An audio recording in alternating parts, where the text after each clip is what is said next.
Hello students, this is our science class and we are doing chemistry's last chapter, periodic classification of elements. We have done about Daubernier triad system and Newland octave rules. Today we will do about modern periodic, Mendeleev is remaining. Mendeleev periodic table, पूरा नाम था उसका Dmitry इवानोच Mendeleev. 1869 में उसने अपने attempts दिए थे periodic table के बारे में।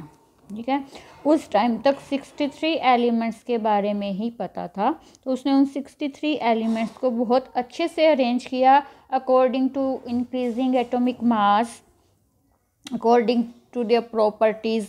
ठीक है, तो उसकी स्टेटमेंट क्या थी? The properties of elements are periodic functions of their atomic mass. मतलब उसने कोई फिक्स पोजीशन नहीं बताई, उसने यही कहा जो प्रॉपर्टीज है वो एलिमेंट की वो पीरियडिक है। पीरियडिक मतलब एक स्पेसिफिक पीरियड के बाद या एक स्पेसिफिक स्लॉट के बाद वो रिपीट तो ज़रूर होंगी, लेकिन उसने कोई फिक्स पोजीशन नहीं, जैसे कि न्यूलैंड ने बताया था कि हर 8th और 1st एलिमेंट की प्रॉपर्टी सेम होगी, ऐसे उसने कोई फिक्स पोजीशन नहीं बताई।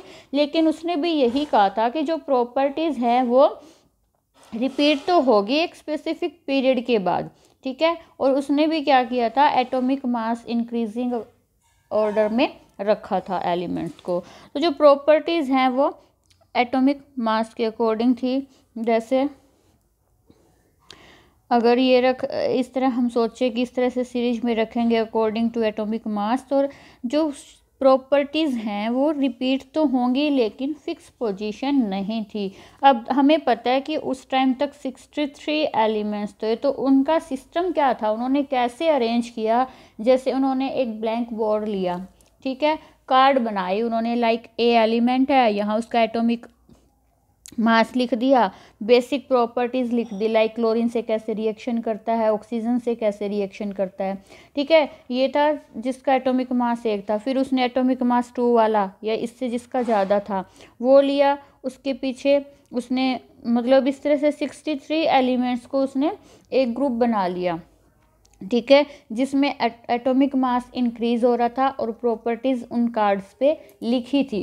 फिर उन्होंने क्या किया कि ए एलिमेंट जिसका एटॉमिक मास सबसे कम है यहाँ रख दिया, बी इससे इसका ज़्यादा था, फिर उसके बाद जिसका ज़्यादा था, इस तरह से उन्होंने अरेंज किया। तो जब एक मतलब उन्होंने रख दिए यहाँ तक, फिर उन्होंने फिर से एक ऐसा कार्ड देख लिया जिसकी प्रॉपर्टीज़ ए से मैच हो रही थी, तो उन्होंने ए के स्लॉट में या ए के वर्टिकल सेक्शन में वो रख दिया।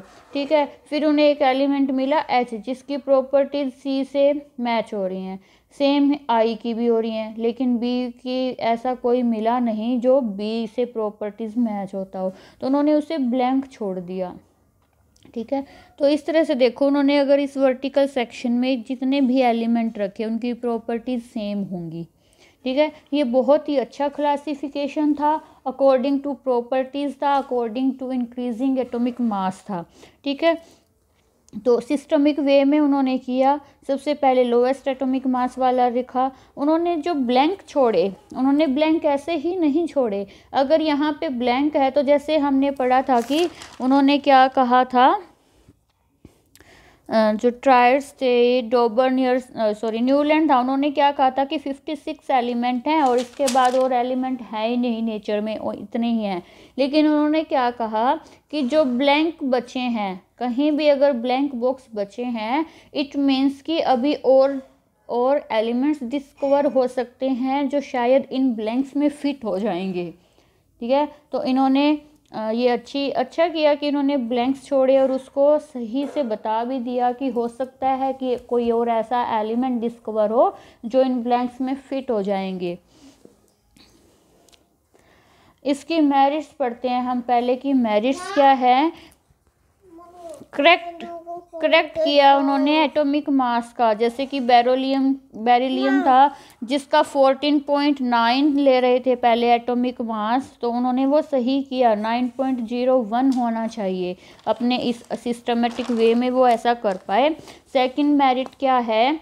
3 गैप्स अनडिस्कवर्ड, जो गैप अनडिस्कवर्ड रहे थे, जैसे मान लो कि उन्होंने कोई टेबल बनाई जो यहाँ पे बोरोन के पास है या बोरोन के नीचे है, इधर एल्यूमिनियम के नीचे ब्लैंक्स रह गए, तो उन्होंने क्या कहा कि हो सकता है कि जो नया एलिमेंट डिस्कवर और जो इसके नीचे आएगा तो उसकी प्रॉपर्टी अगर वो बोरोन वाले स्लॉट में है तो क्या होगा कि उसकी प्रॉपर्टी बोरोन से तो मैच होंगी, इसलिए उन्होंने एक टेम्परेरी नेम दे दिया उन्होंने, एका बोरोन, एका एल्यूमिनियम, एका सिलिकॉन, जो गैप अनडिस्कवर्ड थे। ठीक है, वहाँ पे जो बाद में डिस्कवर हुए उनके नाम थे स्कैंडियम, गैलियम, जर्मेनियम, मतलब जो उन्होंने ब्लैंक छोड़े थे, उन्होंने कहा था कि यहाँ नए एलिमेंट्स आ सकते हैं, बाद में रिसर्च होने के बाद वो आए, मतलब वो अपने जो उन्होंने अंदाज़ा लगाया या उन्होंने जो थ्योरी दी उसमें वो गलत नहीं थे। नोबल गैसेस थोड़ी हैं, हीलियम है, ये बहुत बाद में डिस्कवर हुई थी। ठीक है, और उनको भी हम टेबल में रख पाए बिना किसी डिस्टरबेंस के, मतलब उनका एक अलग ही सेक्शन बन गया, जो पूरी टेबल थी उसको ख़राब नहीं करना पड़ा हमें।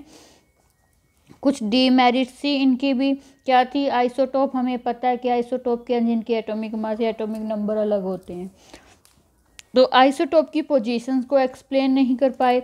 हाइड्रोजन है वो नॉन मेटल्स के साथ रखा हुआ है, मतलब कुछ वो एक्सप्लेन नहीं कर पाए कि क्यों है वो उस जगह पे। Many of empty gaps remain unexplained, बहुत सारे गैप्स ऐसे थे जो ब्लैंक थे लेकिन उनके कोई डिस्कवर नहीं हो पाया। उन्होंने कुछ को रॉन्ग ऑर्डर दे दिया था, जैसे मान लो आई को वेट के अकॉर्डिंग यहाँ होना चाहिए, जे को यहाँ होना चाहिए, लेकिन उनकी प्रॉपर्टी है वो इस वाले स्लॉट से मैच हो रही थी, तो उन्होंने जे को यहाँ रख दिया, आई को यहाँ रख दिया। मतलब कुछ थे जो एटॉमिक मास इंक्रीजिंग ऑर्डर में होना चाहिए, लेकिन कुछ ऐसे एलिमेंट्स थे जिनका ऐसा नहीं सिस्टम फॉलो हो रहा था। है उसके बाद आई मॉडर्न पीरियडिक टेबल।